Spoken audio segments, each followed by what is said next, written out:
So Varnika வந்து இந்த ஆட்டு மந்தையில் இறக்கி விட போகிறேன். ஸோ இந்த ஆட்டு மந்தையில் வர்ணிகா என்ன பண்ணுறாங்கிறத பார்க்கலாம்.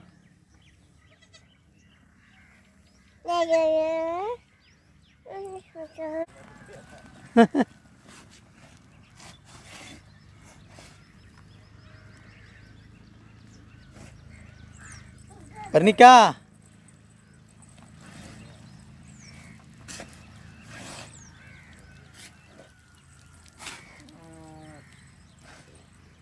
வர்ணிகா பயப்படுற மாதிரியே எனக்கு தெரியல.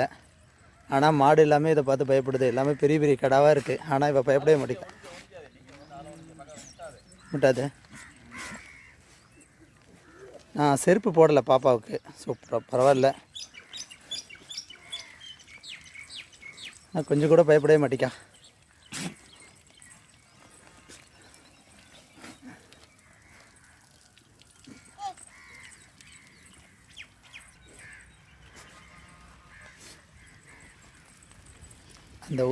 அந்த ஒரு ஆடு மட்டும்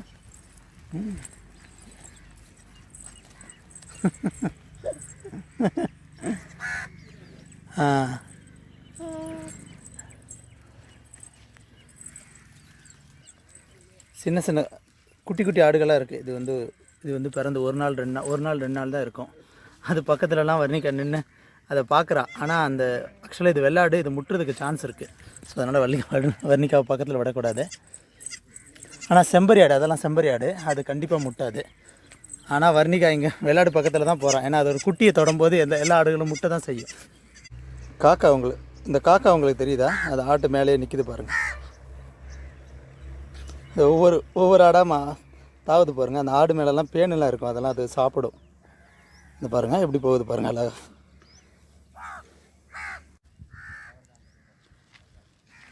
ஸோ என்ன பண்ணுறாங்கன்னா, குட்டி போட்ட வெள்ளாடெல்லாம் தனியாக, விச் மீன்ஸ் செம்பரி ஆடெல்லாம் வந்து தனியாக அடைச்சிட்றாங்க.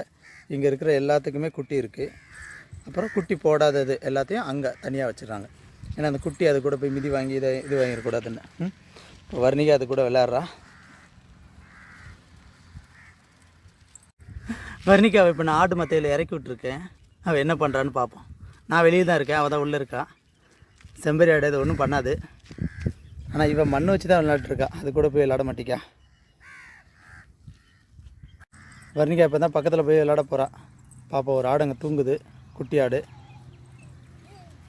இவன் போய் ஆடை விரட்டுறான். இந்த குட்டி ஆடை அப்படியே படுத்து தூங்கிட்டே தான் இருக்குது. பார்த்துட்டா இந்த பக்கம் ஒரு ஆடு கத்துச்சு. வர்ணிகா பயப்பட மாட்டிக்கா. ஆனால் அவளுக்கு மண் தான் அவளுக்கு ரொம்ப பிடிச்சிருக்கு. எங்கே போனாலும் அந்த மண் எடுத்து தான் கரெக்டாக விளாட்றான்.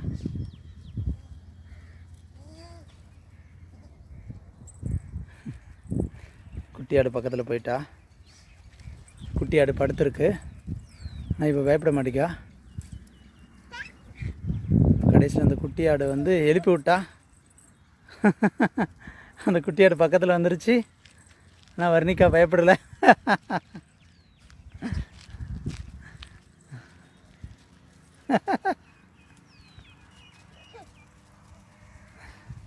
விரட்டிட்டா குட்டி ஆடு.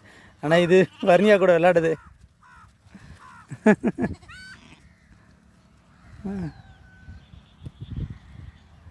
வர்ணிகா கூட விளையாடுது. வர்ணிகா இப்போ வீட்டுக்கு போகிறேன். வா வர்ணிகா, வீட்டுக்கு போவோம். வா வர்ணிகா, வா வீட்டுக்கு போவோம். வா வா வா. வீட்டுக்கு வரலைங்கிறா.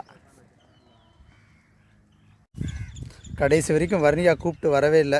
கடைசியில் நாங்கள் தான் போய் வர்ணிகா போய் வலுக்கட்டாயமாக தூக்கிட்டு வர மாதிரி ஆகிப்போச்சு. ஸோ வர்ணிகாவுக்கு இந்த பிளேஸ் ரொம்ப பிடிச்சிருக்கு. ஸோ அட்லீஸ்ட் நான் இன்னும் ஒரு 10 டேஸ்க்கு ஒன்ஸாக இந்த பிளேஸ்க்கு வரணும்னு நினைக்கிறேன். பார்ப்போம். அந்த வரமாட்டிக்கா பாருங்கள். அவங்க கூப்பிடும்போது வரவே மாட்டிக்கா பாருங்கள். அழுகிறான். ரா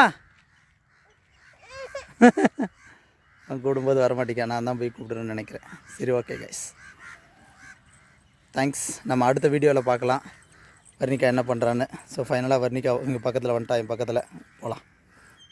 தேங்க்ஸ் கைஸ், பாய். அடுத்த வீடியோவில் பார்க்கலாம்.